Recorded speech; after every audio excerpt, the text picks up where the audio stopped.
No, you're in my shot. Here, you can stay. Hello and welcome back to my YouTube channel. I'm Chloe. My Instagram handle is ChloeGotsFit. Today I'm going to be talking about something that is very highly requested. I've had a ton of people ask me about it. So I kind of just wanted to give you guys my story and give you a little more information on who I am and how I got to where I am today.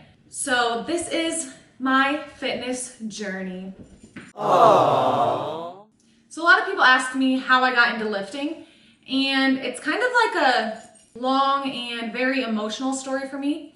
I started playing soccer when I was 5 years old, and I loved it. I knew right away that soccer was my favorite sport, that I wanted to keep playing soccer. And then once I got to high school, I had a lot of success.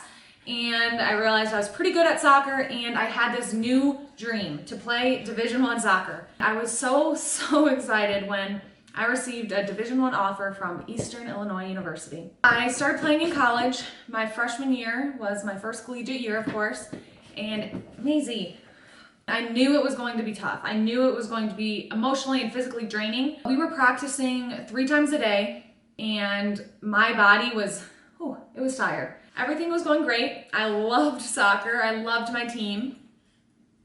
And then my freshman year, my best friend, who was basically my roommate, got mono. And then like 2 weeks after she was told that she had mono, I started having like similar symptoms. So I went to the health clinic on our campus and told them, hey, my basically roommate has mono and I think I have it too. And they just did the quick test for it and it came back negative, so that you don't have mono. But I felt really sick, but they told me I didn't have mono, so my coaches had no reason to think I couldn't practice. So I was practicing 2 to 3 times a day that summer before my sophomore year of college. I was training for preseason, and mind you, before this summer, I could play an entire soccer game, 90 minutes of a soccer game, and not get tired. I could run my little heart out and not get tired. Like, I was extremely fit, cardio-wise. And then the summer before my sophomore year, I went to go start training for preseason, and I tried to go on a long distance run, and a quarter of the mile in, I couldn't feel my legs. Can I help you? So I went to the doctor and they did an EKG and that came back irregular. And I was kind of in denial about it. So I kept trying to train and I was failing at it. So after that abnormal EKG, my doctor said that I had to stop playing soccer until they could figure out what was going on with me. It was really hard for me. When you work out 2 to 3 times a day, every single day, and then you're told you can't work out at all, it's very mentally exhausting. And I wasn't able to do any physical activity. I wasn't even allowed to run, do ab workouts. Like, I had to do nothing because they didn't know what was going on with my heart. It really affected me mentally, and it kind of put me in a depressive state. My body that used to be able to do amazing things now could barely run a mile. And on top of that, they could not figure out what was wrong with me. Sadie.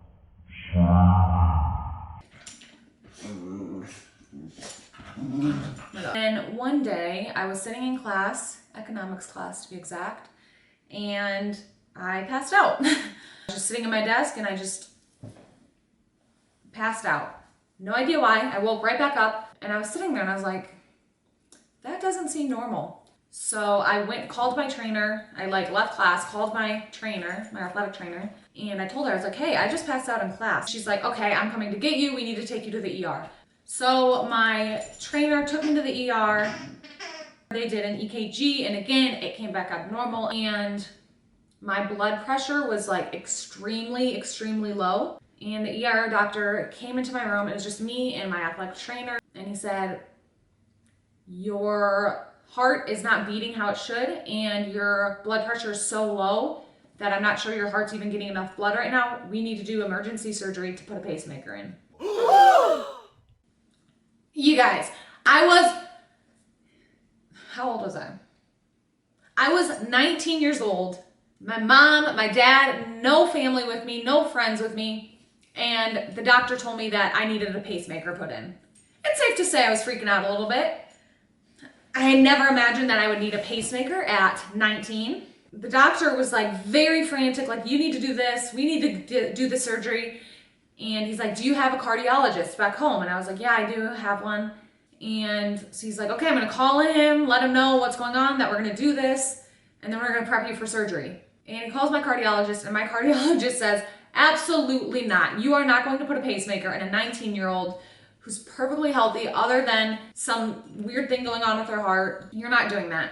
So my parents came and picked me up, and they called we had a family friend who's a nurse, and they called her and asked her, and she said, this doesn't seem like something you want to mess with.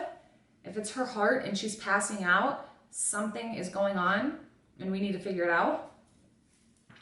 So they rushed me to the Iowa City hospital, and I actually was in the hospital for 4 days.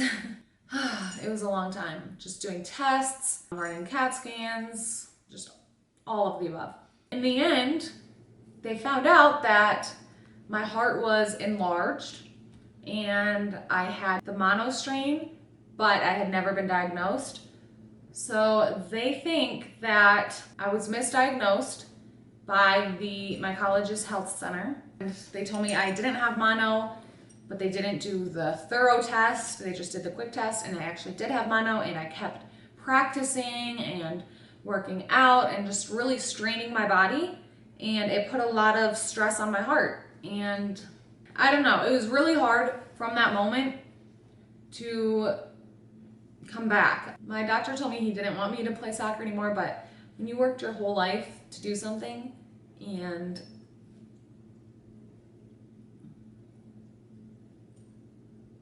you got exactly where you wanted to be, just to have it stripped away from you like that is one of the hardest things in the world to go through.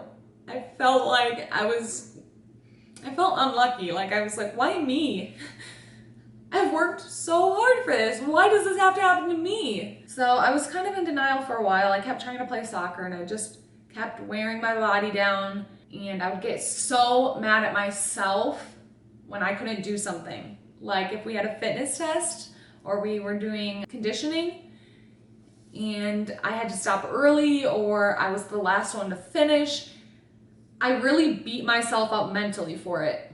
Even though I knew that it was beyond my control and that it was just my body and that there was nothing I could do to fix it, I beat myself. I blamed myself so much, and I just put way too much pressure on myself, and my anxiety got so much worse. So finally, my junior year, I had to decide that I no longer was going to play soccer. I took my medical disqualification, and that was the end of soccer for me. I felt lost a little bit, like I didn't know what to do. I had never worked out on my own. I had never lifted or done cardio for pleasure. It had always been for soccer or another sport, and I had always been told what to do. So I felt a little bit lost. And you know, for soccer, we had to weight lift too, like it was a huge part of our workout regimen. We had to do strength training. So I've always been familiar with weightlifting, but I wasn't doing it for leisure. I was doing it because I had to, and I was being told what I had to do every single time. Working out has always been like a therapy for me. It used to be soccer used to be a therapy for me, but now I had to transition into just working out. So I'd go to the gym, I'd run for 2 miles, do some abs and leave, and that was pretty much my gym routine for a while. Just running, abs. I was afraid of lifting. I was so convinced that if I lifted, I would look manly. So that was my mindset ever since high school. But then all of a sudden, after I was no longer playing soccer and I had to work out on my own, I went on Instagram, kind of looked some stuff up, looked up some workout videos, and I realized that women were lifting now, and that women being muscular was like in, which was a whole new thing for me because I had no idea. I had always in my life been muscular, always had muscular legs, but I'd always hated it. I actually started by downloading Christina Capron's app, CC Fit. Only had her app for 2 months, but it was great. But after 2 months, I felt more comfortable, and I've always had knowledge of lifting because I had been lifting since I was in high school, and from that point forward, I mean, that's what led me here. I now lift for pleasure. I love lifting. It is my absolute favorite thing to do. I like looking muscular. I like looking defined and toned. I know a lot of people hate the word toned, but I like it because I know what it means to me. I know that being toned for me is like looking leaner and having some muscle definition. So if anyone wants to hate on me for saying the word toned, piss off because I don't care. So that's what got me here. That is why I work out the way I do, and that is pretty much the gist of my fitness story and the struggles I went through, both the physical and mental struggles I went through. If you're just starting your fitness journey, stick with it because it will pay off in the end and you will feel more confident soon. It's not going to be easy. Progress is never ever linear. You're never just gonna progress and get exactly where you wanna be. You're gonna get close to where you wanna be, and then you're gonna have something that goes wrong, and then you're gonna get closer and then something goes wrong. You're always gonna have your up and downs, but you have to stick through it because it's so worth it in the end. I hope that gives you a little more insight on who I am and what my fitness journey has been like, and I hope you liked this video. Sorry, I was a little emotional at times. If you liked this video, please like the video with a thumbs up and hit the subscribe button so you can always see the new content I'm coming out with. I have so much planned for you guys. I'm so excited for you all to see it. Thank you so much for watching this and supporting me. I love you guys so much.